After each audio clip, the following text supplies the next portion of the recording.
जय माता दी। दोस्तों, स्वागत है आप सभी का। आपके अपने माता भगवती धरती लोक में भ्रमण करती हैं और जहां जहां माता के चरित्रों का गुणगान किया जाता है, माता के पाठों को पढ़ा जाता है या फिर माता के भजन कीर्तन किए जाते हैं, मंत्र जाप किया जाता है, वहां माता निवास करती हैं। नवरात्रि के इन 9 दिनों में यदि कोई भक्त विधि पूर्वक या फिर विधि को बिना जाने भी श्रद्धा भाव से माता की पूजा अर्चना करता है तो माता उनकी समस्त मनोकामना को पूर्ण करती है। नवरात्रि से संबंधित और भी महत्वपूर्ण जानकारियां हम आगे वीडियो में आपको देने वाले हैं। आप सभी से रिक्वेस्ट है कि वीडियो को आगे बढ़ाने से पहले वीडियो को लाइक करना ना भूले। अश्विन मास के कृष्ण पक्ष की प्रतिपदा तिथि से चलने वाले पितृपक्ष का जैसे ही समापन होता है, सर्वपितृ अमावस्या के दिन इसी के साथ माता का आगमन पृथ्वी लोक पर हो जाता है। देवी भागवत के अनुसार माता जब भी पृथ्वी लोक में नवरात्रि के दौरान पधार हैं तो हफ्ते के दिनों के अनुसार माता अपनी सवारी का चुनाव करती है। इस बार माता का आगमन गुरुवार के दिन हो रहा है और देवी भागवत के अनुसार जब भी माता गुरुवार के दिन आगमन करती हैं तो माता की सवारी पालकी होती है। मां भगवती के आगमन और विदाई के वाहन से देश, दुनिया, फसल, प्रकृति, मानव जीवन में आने वाले बदलाव का अनुमान लगाया जाता है। मां भगवती का आगमन जब भी पालकी से होता है तो इसे शुभ संकेत नहीं माना जाता। माता का आगमन यदि 9 के पर हो तो यह सबसे ज्यादा शुभ माना गया है। माता का वाहन चाहे किसी भी ओर संकेत कर रहा हो, लेकिन यदि माता की कृपा माता के भक्तों पर, माता के संतान पर पड़ जाए तो हमारा कभी अनिष्ट नहीं हो सकता है। इसीलिए इस नवरात्रि पर माता का बहुत अच्छे तरीके से हमें स्वागत करना है और माता के इन 9 दिनों में बहुत सुंदर विधि से पूजा अर्चना करना है। इस बार कलश स्थापना 3 अक्टूबर को होगी, यानी कि नवरात्रि का प्रारंभ 3 अक्टूबर से हो रहा है। 10 अक्टूबर को अष्टमी तिथि रहेगी, 11 अक्टूबर को नवमी तिथि होगी और 12 अक्टूबर को विजयादशमी का त्योहार मनाया जाएगा। इस दिन नवरात्रि व्रत का पालन भी किया जाएगा।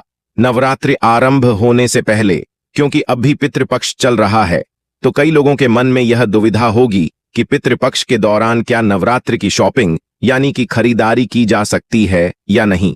दोस्तों, पितृपक्ष के दौरान हमें कोई भी नई वस्तु अपने लिए, कोई नया आप ड्रेस खरीदना चाहते हैं, कोई नई सामान लेना चाहते हैं तो इसके लिए मना किया जाता है। लेकिन पूजा पाठ इत्यादि से संबंधित जो भी आपको तैयारी करनी है वह आप कर सकते हैं।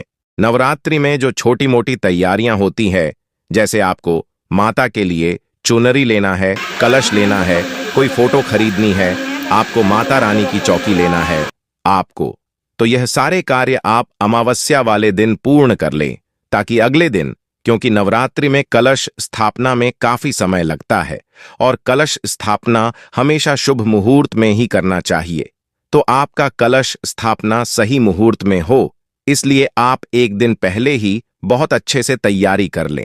घर में जो भी मक्कड़ के जाले वगैरह है, इन्हें पहले अच्छे से साफ कर लें।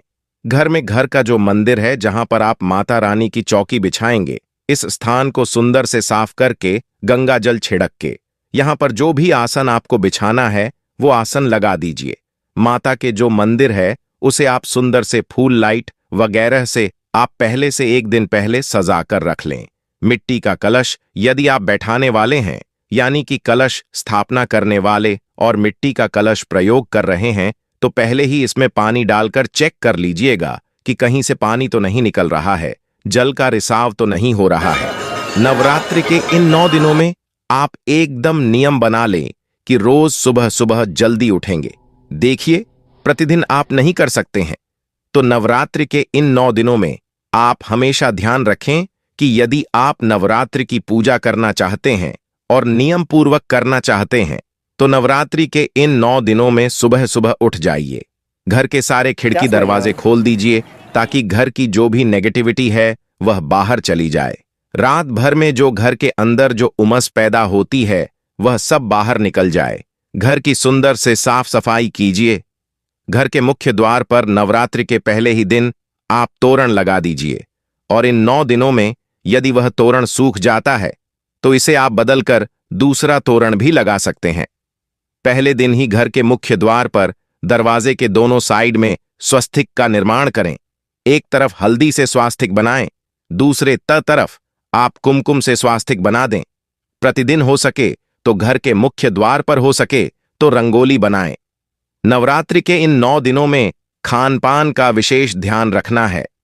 प्याज लहसुन का तो सेवन हम नहीं करेंगे, लेकिन घर के अंदर प्याज लहसुन रहना भी नहीं चाहिए। तो जो प्याज लहसुन आपके पास अगर पहले का बचा हुआ है तो इसे आप बांधकर घर से बाहर कहीं, या यानी कि किचन से बाहर आप स्टोर रूम वगैरह में या फिर छत वगैरह में कहीं रख दें, ताकि इसका दुर्गंध घर में ना हो।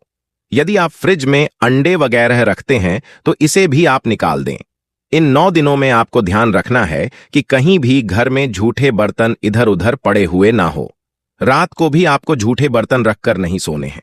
झूठे बर्तनों को लगे हाथ धोकर उसी समय हटा दिया करें। इन 9 दिनों में जब माता आपके घर में विराजमान है तो बिल्कुल भी घर में क्लेश का माहौल ना हो। जितना हो सके घर में प्रेम पूर्वक एक दूसरे से बातें कीजिए। सुबह शाम माता की आरती होनी चाहिए और इस आरती में परिवार का हर सदस्य शामिल हो। यह कोशिश कीजिए। जिस प्रकार से घर में आपको शुद्धता रखनी है, भोजन में शुद्धता रखनी है, ठीक उसी प्रकार से आपको अपने मन को भी शुद्ध रखना है। किसी का अमंगल चाहते हुए माता की पूजा बिल्कुल भी नहीं करनी है।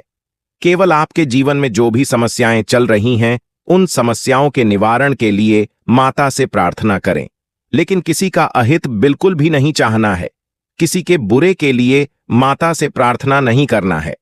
नवरात्रि में यदि आप व्रत रख रहे हैं या कोई पाठ कर रहे हैं तो कोशिश कीजिए कि सुबह सुबह ब्रह्म मुहूर्त में किया गया पाठ, पूजा मंत्र जाप ज्यादा शुभ फल देता है। तो आप हमेशा कोशिश कीजिएगा, चेष्टा यही रखिएगा कि 7 बजे से पहले आपकी पूजा पूर्ण हो जाए और आपकी सुबह की आरती हो जाए। तो इस प्रकार से नवरात्रि में आपको यह छोटी छोटी सी बातों का ध्यान रखना है। कई बार हम पूजा तो बहुत अच्छे से कर लेते हैं, लेकिन छोटी छोटी गलतियां कर देते हैं, जिसकी वजह से हमें वह पूर्ण फल प्राप्त नहीं हो पाता है जिसकी हम इच्छा रखते हैं। तो नवरात्रि के दौरान यदि आप इन छोटी छोटी बातों का ध्यान रखते हैं तो निश्चित तौर पर आपको आपके द्वारा किए गए पूजा का वो फल अवश्य प्राप्त होगा जिसकी आप इच्छा रखते हैं।